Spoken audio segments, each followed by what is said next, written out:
하나님 말씀 창세기 1장 1절 한 절입니다. 창세기 1장 1절 하나님 말씀이 이러합니다. 태초에 하나님이 천지를 창조하시니라. 아멘.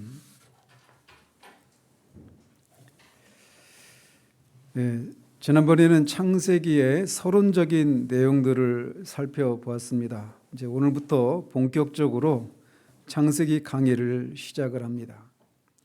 태초에 천지를 창조하시니라. 이 성경 구절이 아마 성경 중에서 신자들에게 가장 많이 읽힌 구절이라고 생각을 합니다. 늘 첫 해에 성경을 올해는 통독해야지 하고 시작했다가 멈추고 할 때마다 맨 처음에 시작하는 구절이 바로 이 구절이기 때문에 어느 누구보다도 익숙하고 잘 알려져 있는 구절이라고 할 수 있습니다. 그럼에도 불구하고 이 짧은 구절이 뭘 우리에게 말해주고 있는가에 대해서는 그렇게 많이 알려지지 않는 그런 구절이기도 합니다.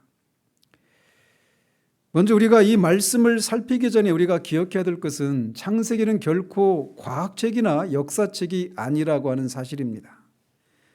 특히 1장은 하나님께서 세상을 어떻게 창조하셨는가를 말하고 있는 그런 장이 아닙니다. 어떻게 강조점을 두고 있는 것이 아니라는 말씀이에요. 물론 분명히 우리가 살펴보겠지만 하나님이 첫날 창조는 뭐 하셨고 어떻게 하셨고 이렇게 6일 동안 어떤 방식으로 창조하셨는지 어떻게가 분명히 진술되어 있지만 그 중심은 그런 창조를 하신 하나님이 누구신가 여기에 가 있는 것입니다. 지난번에도 말씀드린 것처럼 이 모세오경은 모세오경의 저자는 모세이고 또 모세오경의 특별히 또 창세기의 1차적인 독자 또는 회중은 애굽에서 10가지 재앙을 체험하고 재앙과 홍해를 가르는 그런 체험을 하고 시내산까지 왔던, 그래서 시내산에서 하나님이 그 어미로운 모습으로 임하는 그런 장면 속에서 피해 제사를 통해 하나님의 백성됨의 언약을 체결한 이스라엘 백성들입니다. 1차적인 회중이 바로 그들이에요. 즉 그들은 하나님이 누가 하나님인가 라고 하는 이런 문제에 직면해 있는 사람이 아닙니다. 또는 하나님이 과연 계신가 라고 하는 그런 회의나 어떤 질문에 그런 의문에 사로잡혀 있는 그런 사람들이 아닙니다. 그들은 분명히 하나님이 10가지 재앙을 통해서 애굽을 심판하시고 자신들을 건져내시고 또 홍해를 가르시고 광야를 지나게 하시고 마른 땅을 지나서 광야에 오르게 하시고 만나와 메추라기를 먹이시면서 또 눈에 보이는 방식으로 천둥과 번개 소리가 우레 소리가 나팔 소리가 울리고 땅이 진동하고 지진이 흔들리고 지진이 나고 또 산에 그런 불이 화염이 막 불타오르는 그 장면 속에서 우렁찬 목소리로 우리가 방금 읽었던 그 십계명의 말씀을 선언하신 하나님을 목격한 사람들입니다. 그래서 그들의 관심은 그들에게 지금 하나님이 이 모세오경을 특별히 창세기를 기록하도록 하신 목적은 말씀드린 것처럼 왜 하나님이 자신들을 애굽에서 이렇게 건져내셔서 가나안 땅 약속의 땅으로 들이게 하시는가. 그래서 유대 이스라엘 민족의 그 기원이 무엇이길래 또 그런 일을 왜 하나님이 하시는지, 그리고 그런 일을 하시는 하나님은 결국 누구신가를 말해주기 위해서 이 모세오경을 기록했다라고 하는 것을 우리가 기억할 필요가 있습니다. 그렇기 때문에 성경은 하나님이 계시다라고 하는 것을 증명하기 위한 책이 아닙니다. 창세로부터 그분의 영원하신 능력과 신성이 자연 만물 속에 핑계대지 못할 정도로 충분히 드러나 있다라고 성경은 우리에게 말해주고 있어요. 그렇기 때문에 1차적으로 성경이 특별히 창세기를 하나님이 이 세상을 창조하신 것이 분명하다라고 하는 그런 변증과 어떤 증거를 위해서 사용하는 것은 성경의 1차적인 목적이 아니라고 하는 사실을 우리가 기억할 필요가 있습니다.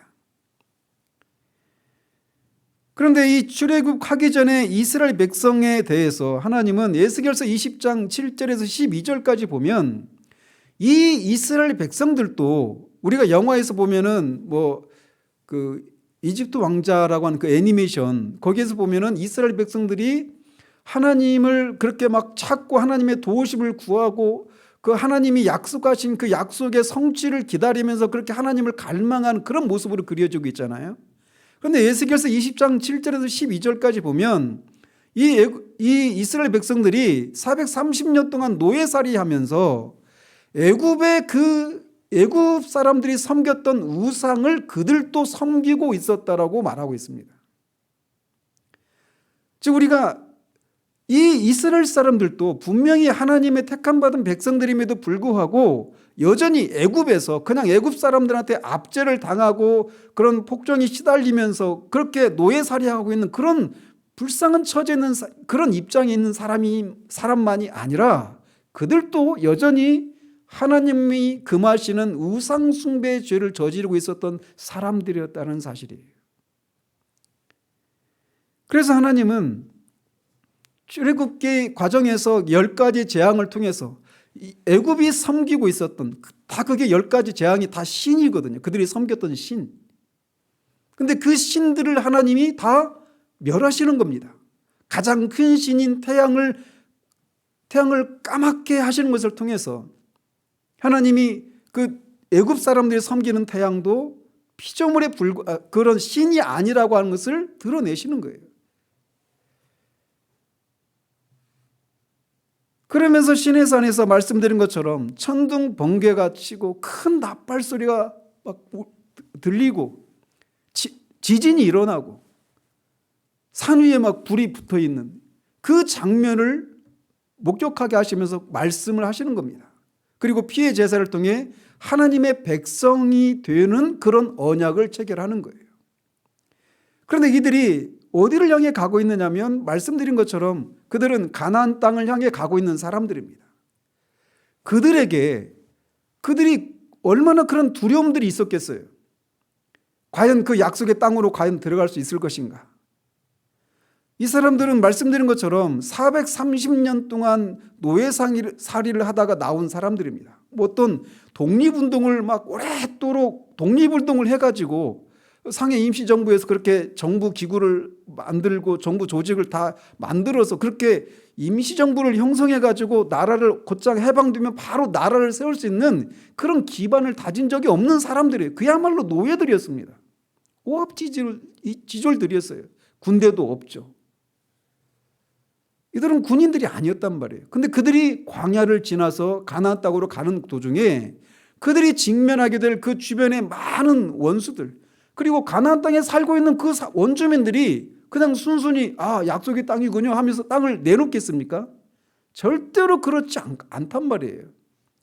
그런 위기들 앞에서 과연 우리가 하나님이 우리를 이렇게 이끌어내시긴 하셨지만 과연 하나님이 우리를 약속의 땅으로 이끌어 가실 수 있을 것인가 라고 하는 그런 의심과 염려들이 두려움들이 분명히 있었단 말이에요.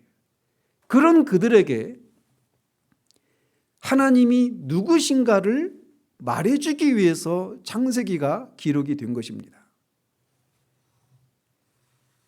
그래서 하나님은 모세에게 영감을 통해서 하나님이 어떤 분이신가를 말씀해주고 계신 거예요.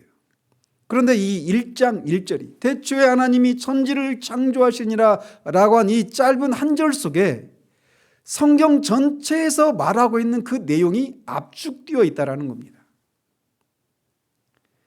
보시면 태초에 라고 성경이 시작합니다. 히브리 원어로는 베레시트라고 하는 그런 단어인데 이 성경은 이 태초에라고 하는 말로 시작을 하면서 이 세상이 없었던 적이 있었고 시간도 없었던 적이 있었다라고 하는 것을 우리에게 말해주고 있습니다. 시간이 시작되는 때가 시작이 있었다라고 말을 하고 있는 거예요. 시간이 시작되기 전, 그 전에는 뭐가 있었느냐? 그 너머에 있는 그 세상은 어떤 세상인가에 대해서 성경은 우리에게 침묵하고 있습니다. 물론 다른 곳에서 하나님이 영원전에도 계셨고 그 세상을 창조하시기 전에 영원 속에서 작정하시고 택함받은 자들을 예정하시는 그런 일을 하셨다라고 말하고 있는데 여기서는 그것을 침묵하고 있는 거예요. 그래서 우리가 하나님이 쳐놓으신 그 영혼의 커튼을 우리가 그 안에 뭐가 들어있는지 그냥 어떤 지적인 호기심을 가지고 그렇게 들여다보려고 하는 그런 시도를 해서는 안 된다라고 하는 사실들을 먼저 기억할 필요가 있습니다. 이 베레시트라고 하는 단어가 첫 글자가 히브리어로 베트거든요. 베트. 근데 그 베트가 어떻게 되어 있냐면 우리말에 그자 있죠. 그자. 그하고 비슷해요. 그리고 히브리어는 우리는 왼쪽에서 오른쪽으로 읽잖아요. 읽고 쓰잖아요. 히브리어는 오른쪽에서 왼쪽으로 갑니다.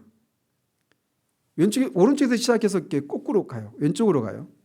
근데 그자가 여러분하고 저 반대니까 그 오른쪽에 이렇게 그자가 있으면 오른쪽 끝으로는 막혀 있죠. 그죠? 글자가. 그죠? 칼빈은 그것을 가지고 이 첫 번째 글자인 베트라고 하는 단어가 오른쪽이 막혀 있는 그런 것을 가지고 그걸 가지고 하나님께서 우리에게 시간이 시작되기 전에 그 너머에서 하나님이 무엇을 하셨는가에 대해서 지적인 호기심을 가지고 그렇게 들여다보려고 하는 시도를 하지 말아야 된다라고 얘기를 합니다. 그래서 어떤 사람이 하나님이 그 태초 전에는 무슨 일을 하셨는가라고 하면서 지적인 그런 호기심을 만족하기 위해서 어떤 그런 질문을 했을 때 칼빈이 그런 얘기를 했어요. 당신같이 그렇게 지적인 호기심을 만족시키기 위해서 그렇게 하나님이 하신 행적을 찾으려고 하는 사람들이 들어갈 지옥을 만들고 있었다라고. 즉 우리는 태초에라고 하는 이 말을 통해서 태초 전에 태초가 이 세상이 시작이 있었다라고 하는 것을 성경이 먼저 우리에게 말해주고 있는 것을 기억할 필요가 있습니다. 그러나 한 가지 분명한 것은 이렇게 시간과 공간과 만물은 시작이 있었지만 시작이 있기 전인 태초 이전에 하나님은 분명히 계셨다라는 겁니다. 모든 것들은 시작이 있지만 하나님은 시작이 없으신 영원 속에서부터 계셨던 영원하신 하나님, 선지하시는 하나님이라는 사실을 우리에게 먼저 이 태초에라고 하는 말을 통해서 우리에게 말해주고 있는 거예요. 그래서 태초에 하나님이 천지를 창조하셨다라고 말합니다. 여기서 하나님이라고 하는 단어가 원어로는 엘로힘이라고 하는 단어입니다. 여러분들이 자꾸 이제 이 히브리어 원어의 그런 원어에 조금 더 이렇게 익숙해질 필요가 있는데 엘로힘이라고 하는 단어는 이 첫 번째 최고라고 하는 의미의 하나님의 이름인 엘이라고 하는 그 하나님의 이름의 복수형입니다. 그러니까 엘로힘이라고 하는 단어도 결국 하나님은 강력한 힘을 가지신 권능을 가지신 분이시고 마땅히 두려워야 하는 초월적인 능력을 가지신 분이시다라고 하는 것을 말해주는 하나님의 거룩하신 이름입니다. 그래서 이 엘로힘이 이 복수형이에요. 복수형인데 여러분이 영어 배우셨을 때 우리나라는 성과 수의 일치 이런 거 없잖아요. 우리 문법에. 근데 영어나 다른 언어들 보면 성과 수를 일치시켜야 되잖아요. 그죠? 그잖아요. 그래서 주어가 복수면 단어도 복수여야죠. 그죠? 그런데 이 창조하셨다. 여기 이 문장에서 창조하셨다가 동사죠. 그리고 주어는 하나님이 엘로힘이 주어입니다.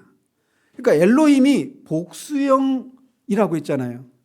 그러면 이 창조하셨다도 복수로 받아야 되잖아요. 수를 일치시켜야 되니까. 그런데 이 창조하셨다라고 하는 단어는 단수형입니다. 3인칭 남성 단수형이에요. 복수형 주어가 복수인데 이 동사는 단수로 받고 있어요. 왜 그러느냐? 이게 뭐 문법을 몰라서 그러느냐? 이게 아닙니다.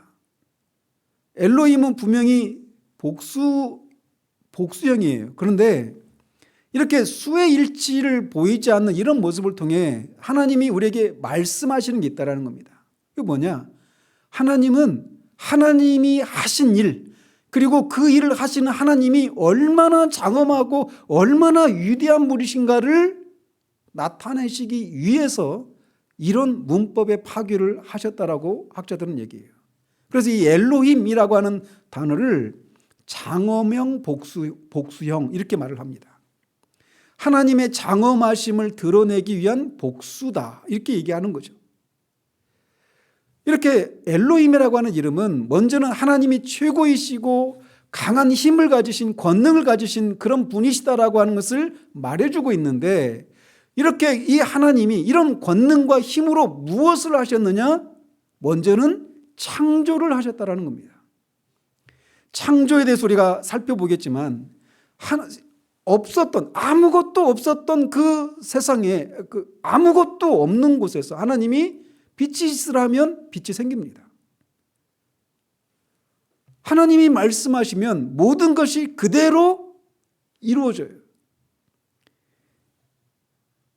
그래서 하나님은 이 엘로힘의 하나님은 이 세상을 창조하신 권능의 하나님이시다라고 하는 것을 이 1차적인 회중들에게 성경이 우리에게 하나님이 그 1차적인 회중들에게 말해주고 있는 거예요. 이것은 우리에게도 해당이 되는 거죠. 하나님은 천지를 창조하신 권능의 하나님이시라는 겁니다. 뿐만 아니라 이 말씀을 듣고 있는 이 1차적인 회중들은 아까도 말씀드린 것처럼 애굽의 10가지의 재앙과 이 출애굽의 그 홍해가 갈라지고 이런 일들을 경험한 사람들이에요. 그래서 근데 그 일을 행하신 분이 누구시냐면 엘로힘의 하나님이셔요. 엘로힘의 하나님이 그러면 뭐 하시느냐? 하나님이 세상을 창조하셨으니까 또 어떤 것도 할 수 있다라고 하는 것을 말해주는 겁니까? 창조하신 것을 파괴하고 심판하시는 일도 하실 수 있는 분이심을 말씀해주고 있는 겁니다. 그래서 뒤에서 노아의 홍수나 이런 심판을 통해서 하나님이 얼마나 권능과 힘이 있으신 분이신가라고 하는 것을 말해주는 거예요. 바벨탑 사건이며 노아 홍수며 뒤에 수없이 하나님을 대항하고 거스르는 대적하는 그 모든 원수들을 하나님은 능히 파괴하고 심판하실 수 있는 그런 권능의 하나님이심을 이 이름 속에서 우리에게 계시해 주고 있는 거예요. 장차 우리는 그 이름이 실제로 어떻게 그 이름이 의미하는 그런 권능과 힘이 어떻게 파괴라고 하는 것을 통해 심판이라고 하는 것을 통해 장차 나타나게 되는가를 우리가 보게 됩니다. 그런데 이렇게 1절에 이 하나님의 이름 속에 이렇게 압축해 놓았다라는 거예요. 이런 내용들을.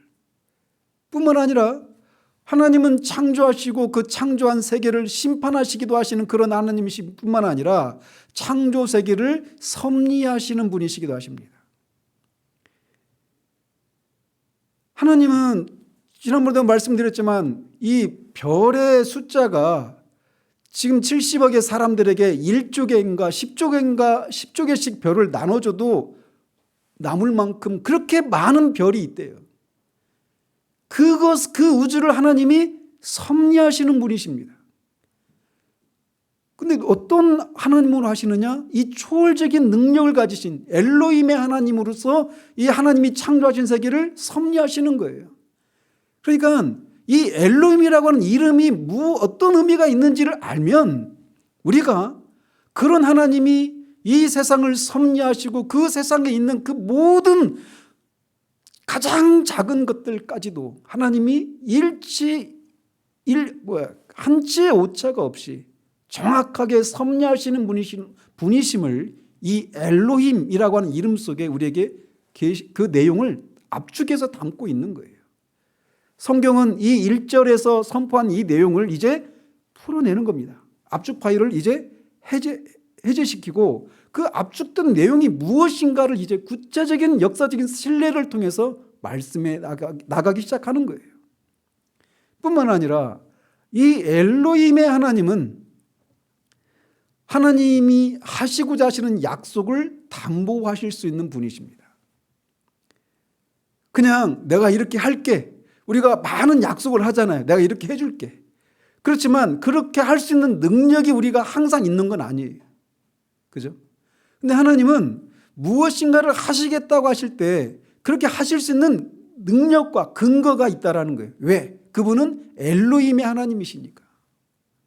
그래서 이 출애굽을 경험한 이스라엘 백성들은 그 엘로힘의 하나님이 어떻게 자신들의 삶 가운데 역사했는가를 직접 목격한 사람들입니다. 하나님이 바로에게 모세를 통해서 내 백성 내놔 라고 요구하십니다. 바로가 안 내놓죠. 안 내놔? 하나님의 그 전능하신 능력으로 그들을 심판하시기 시작하는 거예요. 강을 피로 만들고 개구리와 이가, 파리가, 우박이, 전염병이, 태양이 죽고 장자까지 죽게 되는, 하나님은 그런 엘로힘의 하나님이신 거예요. 당신의 백성들을 내어놓으라고 하는데 그것을 막는 바로를 그렇게 파괴하시고 그렇게 하실 수 있는 그런 능력을 가지신 그런 분이심을 이 엘로힘이라고 하는 이름 속에 담아놓고 있다는 거예요. 거듭 말씀드리지만 이 내용을 우리는 이제 압축 파일이 풀리기 시작하면서 2절에서부터 그것을 보기 시작합니다. 그래서 거듭 말씀드리지만 창세기 1장 1절은 전 성경의 압축이에요. 이 안에 그 내용이 다 들어있는 겁니다. 그리고 1장 2절부터는 이것이 이제 하나씩 풀려가면서 그 안에 담겨있는 내용들이 무엇인가가 좀 더 구체적으로 역사의 진행을 따라서 점점 그것이 더 분명해지고 더 다양해지고 풍성해지는, 이거를 계시의 점진성이라고 하는데 이런 것을 우리가 보게 되는 겁니다. 우리는 뭐 해야 되느냐? 그런 역사가 계시가 점진적으로 점점 발전해가고 그 계시들이 우리에게 분명해질 이런 것을 통해서 어떤 하나님이 이 세상을 창조하신 목적과 그것을 이루시기 위해서 어떤 방식으로 일하시는가, 그리고 그것을 대적하는 악한 마귀의 그런 전략이 무엇인가, 그 본질들을 파악하는 이런 것이 우리에게 필요한 거예요. 그래서 여러분이 창세기를 읽다 보면 하나님이 누구신가를 알게 되고 그 앞에서 우리가 인간이라고 하는 존재가 어떤 존재인지를 알게 되고 사탄의 존재가 어떤 존재인가를 더 실제적이고 구체적으로 보기 시작합니다. 멀리 있는 그냥 신화적인 그런 이야기들이 아니라 진짜 지금 이 시대에도 하나님과 이 하나님을 맞서는 성경적인 그런 이원론적인 그런 악한 마귀와의 그 싸움이 얼마나 치열하게 끊임없이 지금 진행되고 있는가를 볼 수 있는 통찰력들이 생기게 돼요. 이렇게 이 엘로힘의 하나님이 천지를 창조하셨습니다. 그러면서 창조하셨다라고 하는 단어가 원어로 바라라고 하는 단어예요. 바라. 그런데 앞에서도 말씀드린 것처럼 이 바라라고 하는 단어는 단수입니다. 3인칭 남성형 남성 단수예요.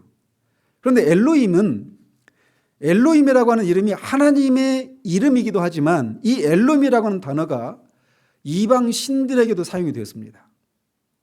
엘로힘이라고 하는 이름이 이방 신들에게도 엘로힘이라고 하는 단어가 사용됐어요. 또 천사들에게도 엘로힘이라는 단어가 사용되었습니다. 때로는 재판관들에게도 엘로힘이라는 단어가 사용되었어요.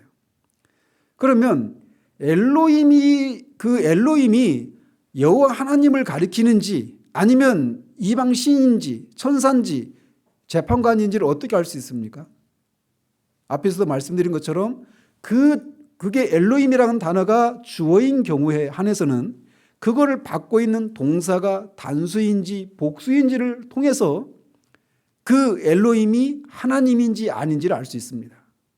그런데 여기서 1절에서는 엘로힘이 바라라고 하는 엘로힘이라고 하는 주어를 바라라고 하는 단수 동사가 받고 있어서 말씀드린 그 엘로힘은 하나님이심을 우리가 알 수 있어요. 이 바라라고 하는 단어는 성경에 모두 5차례만 사용되어 있습니다. 이 바라는 없었던 것들에서 무엇인가를 창조하시는 경우에만 사용되는 그런 고유한 단어입니다. 따라서 이 바라라고 하는 단어가 의미하는 바, 이 하나님이 세상을 창조하신 것은 아무것도 없는 엑스니힐로의 상태에서 무에서 창조하셨다라고 하는 것을 우리에게 말해주고 있는 겁니다. 그러면서 무엇을 창조하셨느냐? 하늘과 땅이라고 말을 합니다. 여기서 하늘이라고 하는 것은 우주 공간을 말하는 거예요. 우리가 지금 보는 이 대기권, 이 하늘이 아니라 그 하늘은 언제 만들어요? 둘째 날 만들죠. 그죠? 그래서 여기서 말하는 하늘은 그 하늘이 아닙니다. 이거는 우주 공간을 말하는 거예요. 그리고 땅은 뭐냐? 지구예요. The earth, 지구예요. 지구에, 그러니까 우주 공간을 만드시고 그 우주 공간 안에 지구만 만드신 거예요. 하나님이 천지를 창조하신 목적은 우리가 점차 이 사실을 이제 살펴가겠지만 하나님의 왕국, 하나님의 나라를 세우시기 위해서입니다. 하나님의 나라를 세우기 위해서는 세 가지 조건이 필요하죠. 하나는 주권이죠. 그리고 또 하나는 백성, 땅. 그래서 1장에서는 하나님이 계시니까 하나님의 주권은 있잖아요. 그죠? 그러면 하나님의 백성에 거할 땅이 필요한 거예요. 그래서 1장에서는 하나님의 백성이 거할 땅을 조성하는 그 기사가 기록되어 있는 겁니다. 그리고 그 하나님의 백성이 살아가는데 땅만 있으면 안 되잖아요. 거기에 필요한 그들의 생을 유지할 수 있는 그런 필요한 것들이 있잖아요. 그것들을 조성하는 그런 작업을 하시는 거예요. 1장에서. 그래서 만물을 창조하시는 일들이 1장에서 기록되어 있습니다. 그런데 그것의 목적이 뭐냐? 하나님 나라를 건설하기 위해서예요. 그리고 하나님 나라에 있어서 중심적인 인물인 인간을 창조하십니다. 그래서 1장에는 인간 창조에 대한 얘기가 나오고 2장 4절에서부터 이제 그 만물 중에 한 사람인 인간을 그냥 어떤 소나 개나 돼지와 같은 그런 짐승들 중에 하나가 아니잖아요. 그래서 그 인간을 하나님 나라의 백성으로 창조하셨기 때문에 그 인간을 끌어내서 따로 분리해서 클로즈업 해가지고 인간 창조가 어떻게 이루어졌는지 그들과 하나님은 어떤 관계를 맺으셨는가를 2장에서 설명하고 있는 겁니다. 그래서 1장에서는 하나님이 만물에 대한 주권자이심을 선포하고 있고 2장에서는 하나님이 인간에 대한 주권자이심을 선포하고 있는 겁니다.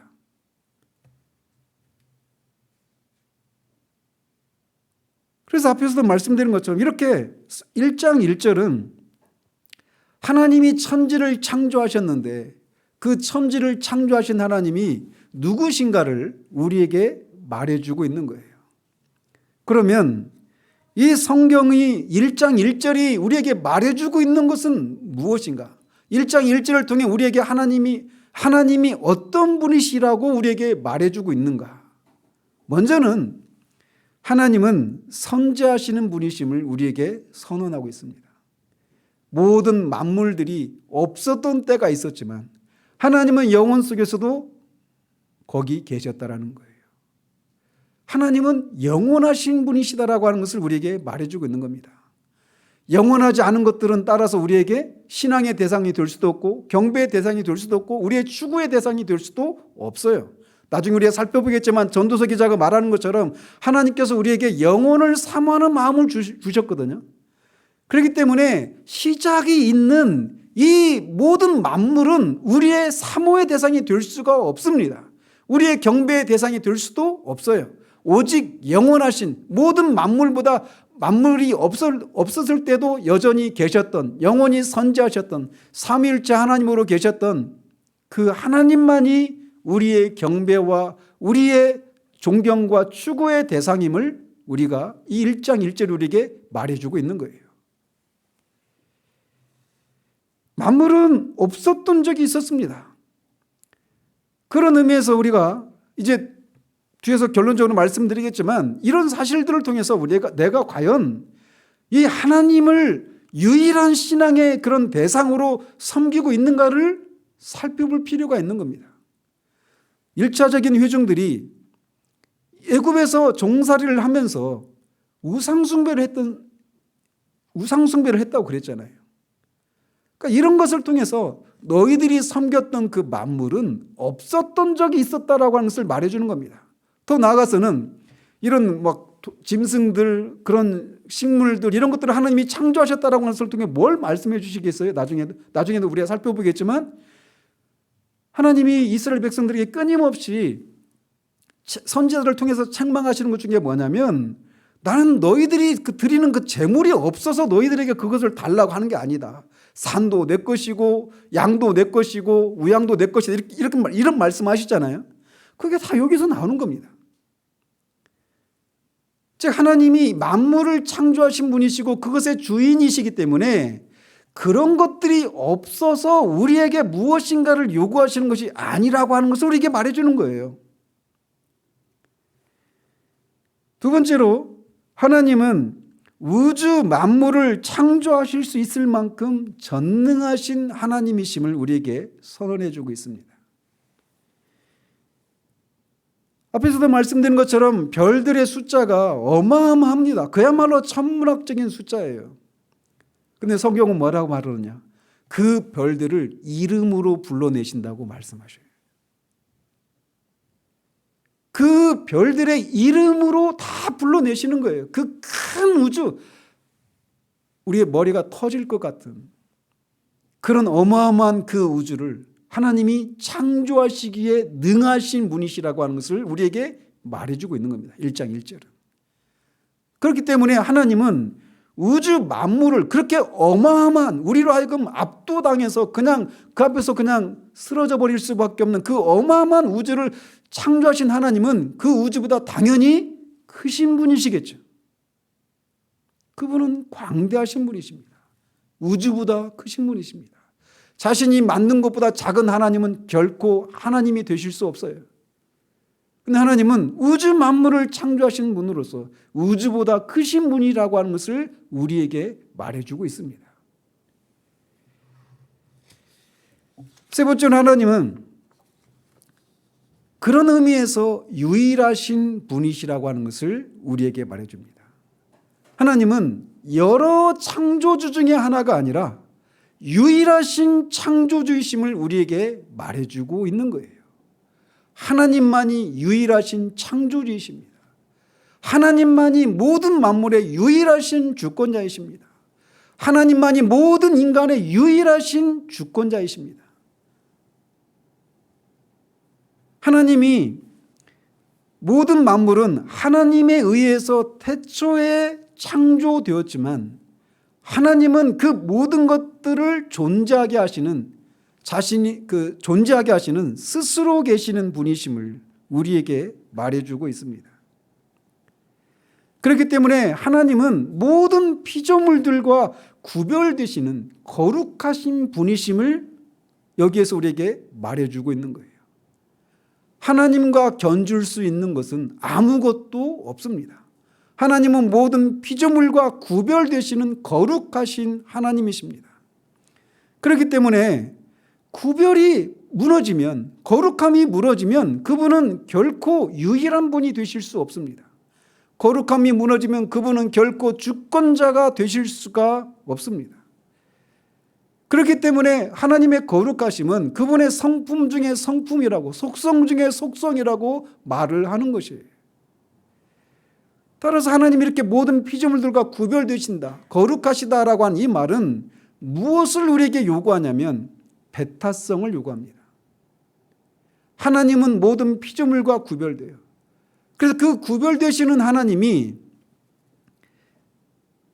이제 그 첫째 날의 그 창조 속에서 우리는 구속 사역을 미리 내다보게 됩니다. 그런데 하나님이 이 세상을 구속하시는 목적이, 방식이 무엇이냐면 구별해내는 거예요. 애굽에서 이스라엘 백성을 구별해냅니다. 모든 사람이 다 멸망해야 되는, 심판을 받아야 되는데 그 속에서 노아의 가족 8명을 구별해내요. 뱀의 후손들 다 뱀의 후손이 되어버렸는데 그 속에서 아벨을 여자의 후손으로 구별해냅니다. 모든 사람이 뱀의 후손들인데 거기에서 아벨을 대신한 셋을 또 구별해내셔요. 노아의 아들들 중에 셈을 또 구별해내십니다. 바벨탑 사건으로 인해서 셈과 함과 야벳이 다 일치단결해서 하나님을 대적해서 하나님이 홍수로도 쓸어버릴 수 없는 높은 대를 쌓자라고 했던 그 사건을 하나님이 심판하시는 과정 속에 언어를 흩으시게 하시면서 그 속에서 셈의 가족을 따로 구별해 내십니다.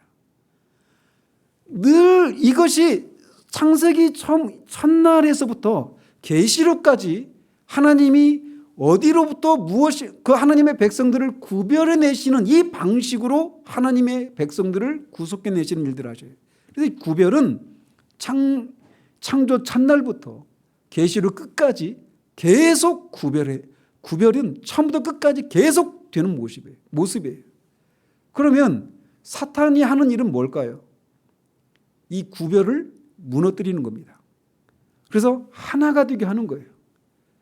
그래서 우리가 다 이제 2장 17절에서 선악을 알게 하는 나무의 열매를 따먹는 사건이 무슨 의미가 있는지를 살필 때도 더 상세히 살피겠지만, 하나님은 다른 건 다 먹어도 되지만 이거는 먹지 말아라 라고 하는 말씀을 통해서 하나님과 피조물인 인간 사이를 구별하신 거예요. 사탄은 어떻게 했습니까?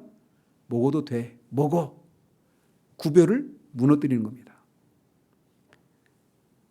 하나님은 구별하시고 사탄은 구별을 무너뜨리는 일을 하는 거예요. 무너뜨리는 방식, 무너뜨리게 하기 위해서 취하는 방식은 두 가지입니다. 하나는 폭력, 하나는 혼합입니다.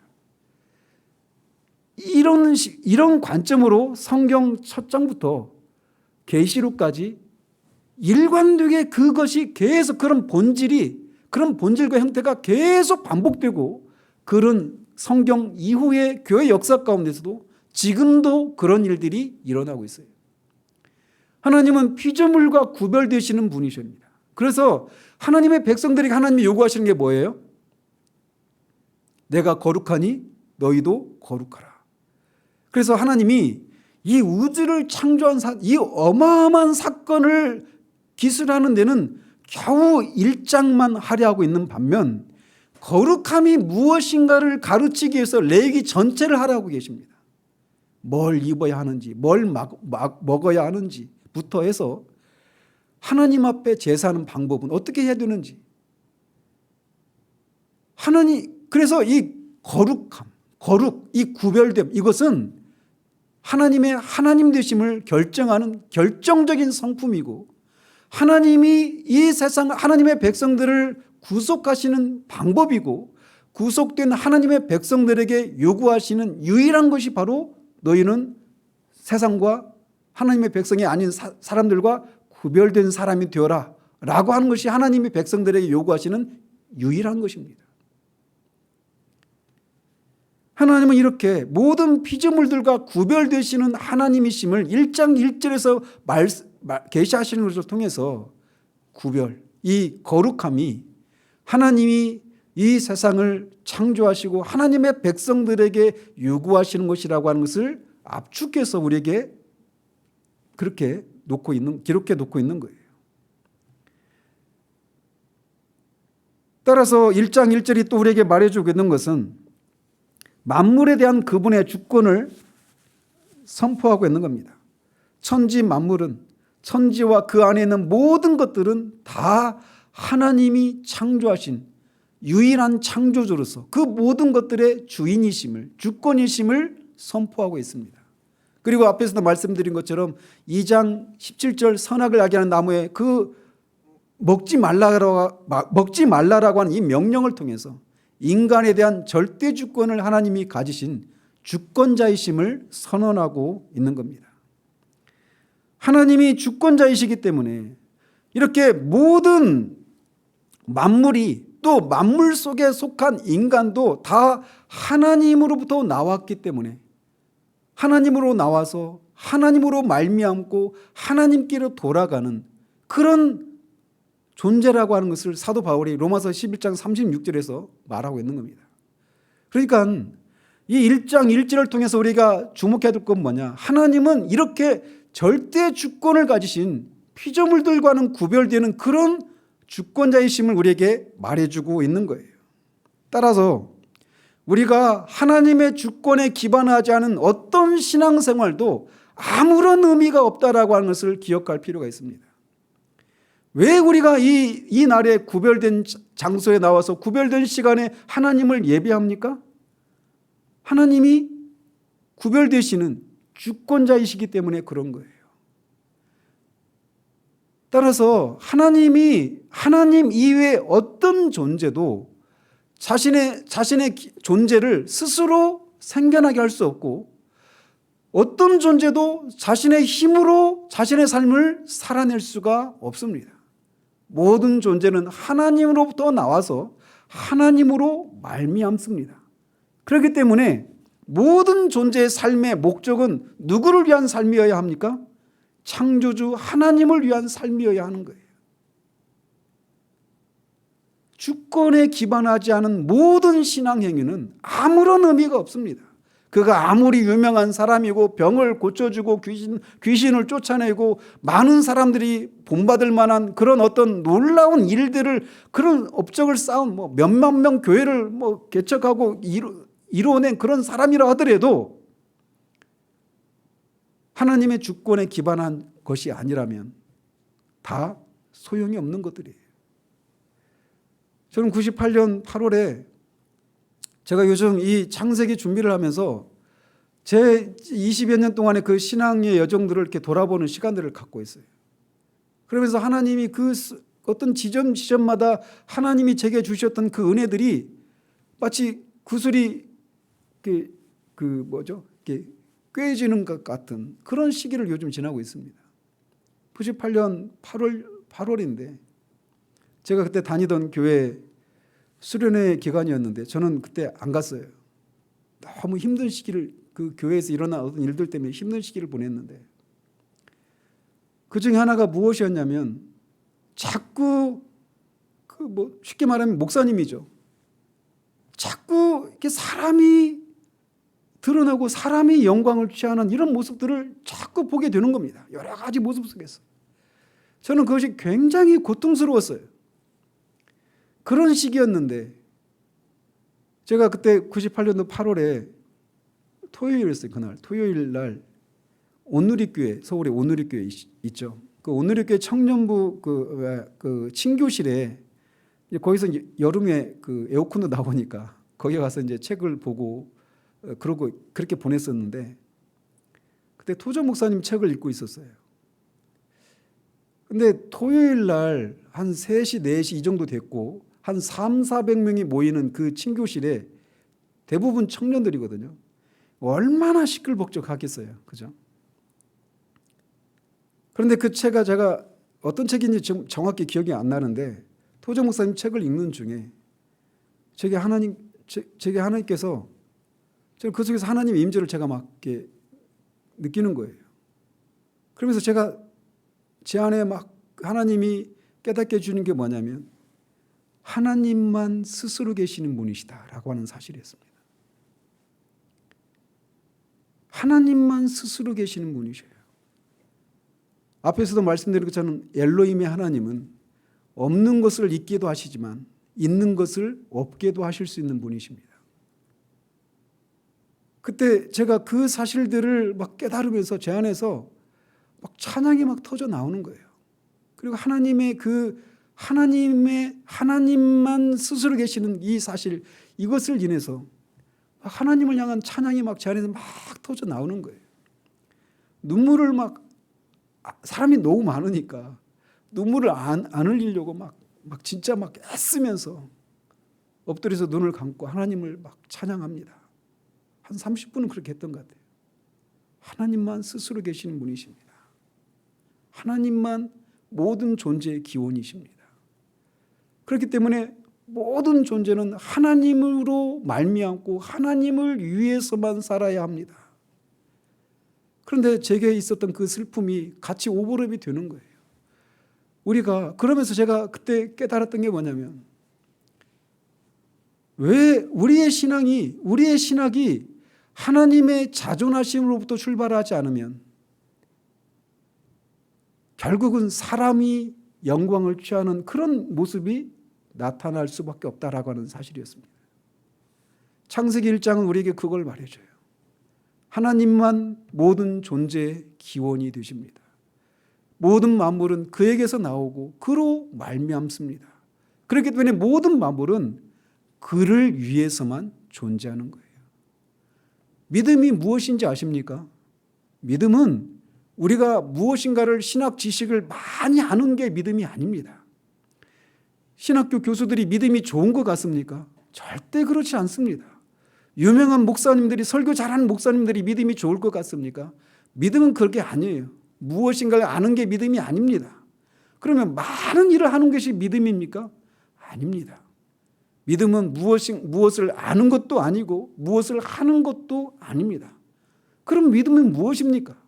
성경이 우리에게 계시된 이 하나님, 주권자 되신 하나님의 그 주권자 되심에 합당한 반응을 보이는 것, 이게 믿음입니다.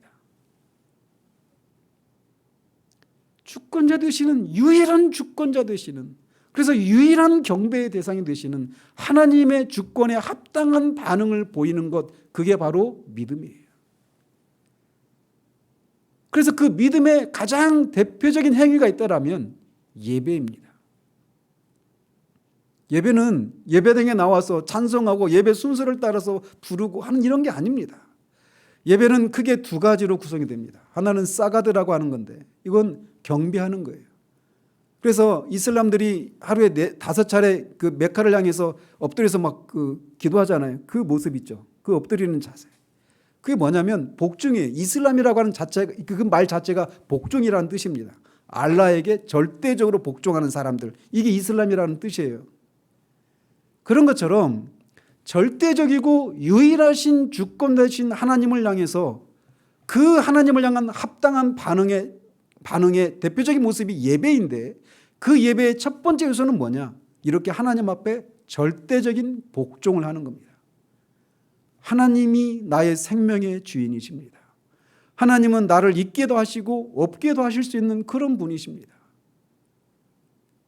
그래서 하나님이 가라고 하시면 가고 멈추라고 하면 멈추고 하나님 우리에게 순교를 요구하시면 순교당하고 하나님의 뜻이면 무엇이든지 절대적으로 복종하겠습니다라고 하는 그 마음으로 엎드리는 것, 그게 사가드 경배예요.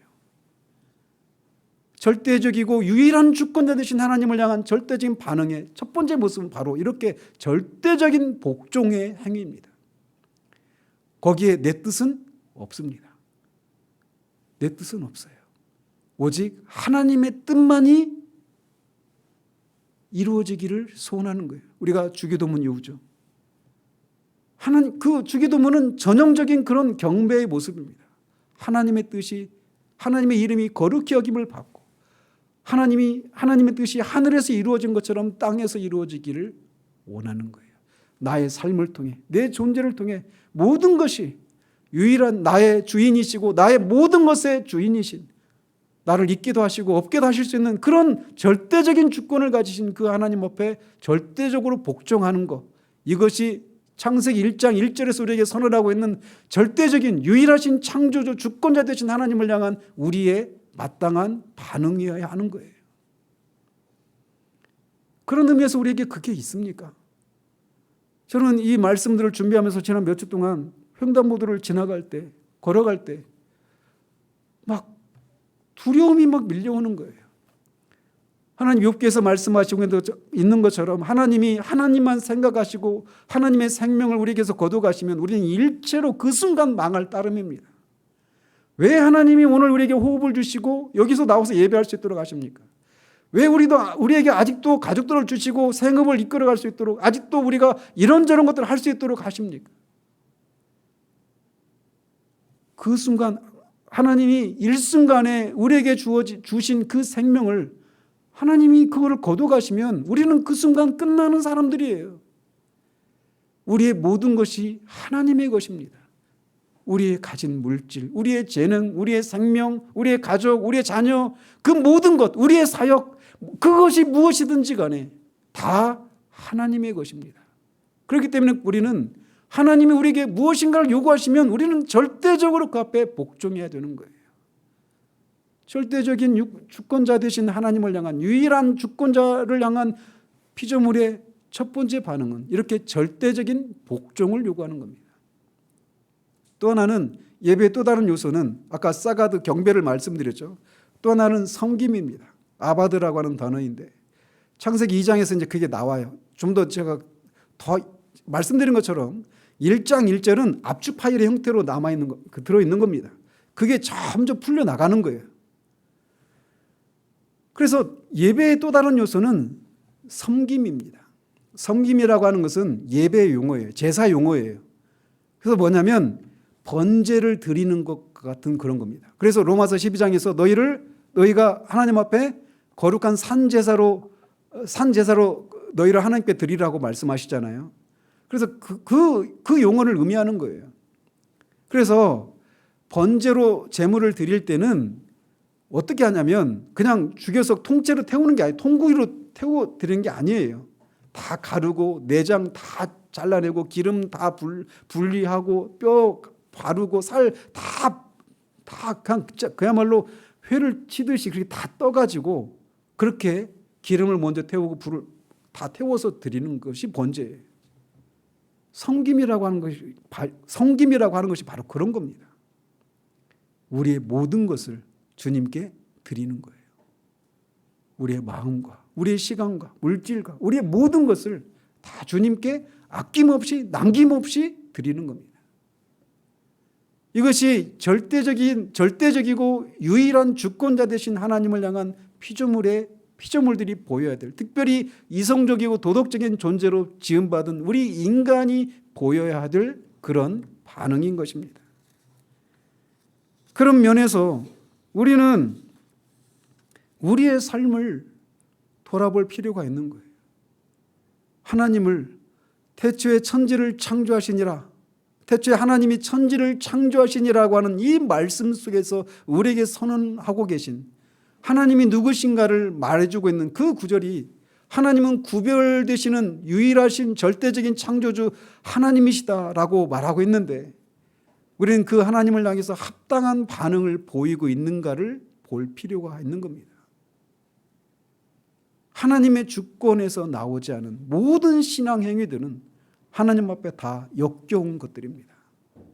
사람들로부터 칭찬을 받고 자기가 영광을 취하려고 하는 그 모든 것들은 하나님 앞에 정말 역겨운 것들이에요.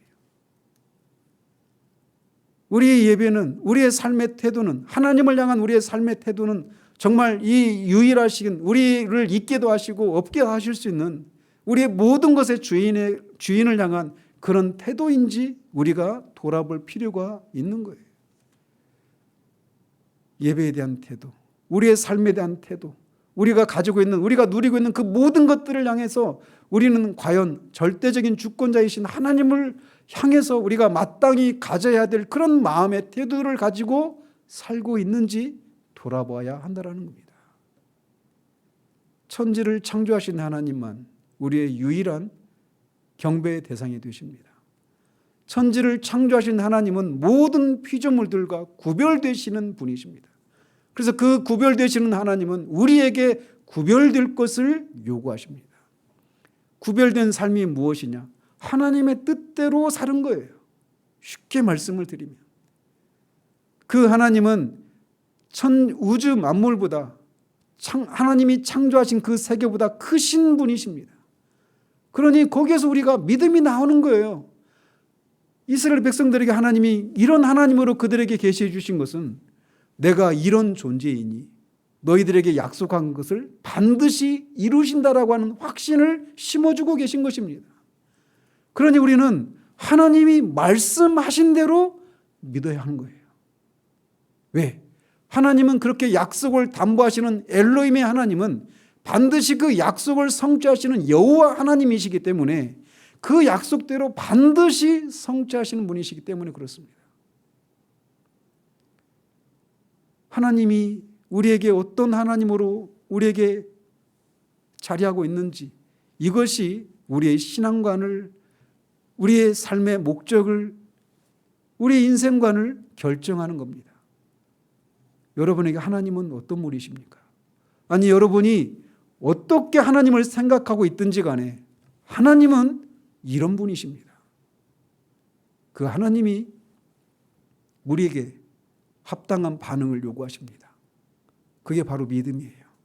그 믿음은 복종과 섬김이라고 하는 그 예배를 통해서 그 합당한 반응을 우리에게 요구하십니다. 그 유일한 주권이 되신 하나님의 합당한 그런 삶의 예배의 그런 모습들이 우리 가운데 회복되어지기를 바랍니다. 우리가 하나님으로 말미암고 하나님에 의해서 하나님 안에서 하나님을 위해서 하나님께로 영광을 돌리기 위한 그런 사람으로 부르심을 받은 구별된 사람이라고 하는 것을 기억하고 내 뜻이 아니라 오직 하나님의 주권자 되신 하나님만 영광을 받으시기를 위해서 내 뜻은 내 생각은 이라고 하는 것들을 다 접어놓고 오직 하나님께만 순종해 나가는 그런 자들에게 하나님이 약속하신 그 은혜와 복을 누리는 것을 통해 하나님의 살아계심을 하나님의 주권자 되심을 드러내는 우리 되기를 우리 주님 이름으로 축원드립니다. 기도하겠습니다. 하나님 아버지, 정말 온유한 말로 창세기 성경 전체에서 선언하고 있는 하나님의 주권에 대해서 압축해서 말하고 있는 1장 1절을 겁없이 열었습니다. 하나님, 우리에게 긍휼과 자비를 베풀어 주셔서 1장 1절을 통해서 선포하고 계신 그 하나님이 그 말하고 있는 것들을 이제 2절을 시작으로 하나씩 하나씩 우리에게 계시해 주실 때 하나님, 우리에게 정말 우리에게 느슨해져 있었던 하나님의 주권자 되신 하나님을 향한 우리의 안이하고 나태하고 교만한 무감각한 우리들의 신앙이 삶이 다시금 회복되어 주세요. 정말 하나님 앞에 합당한 모습으로 회복되어지는 은혜가 있을 수 있도록 하나님 도와주시옵소서.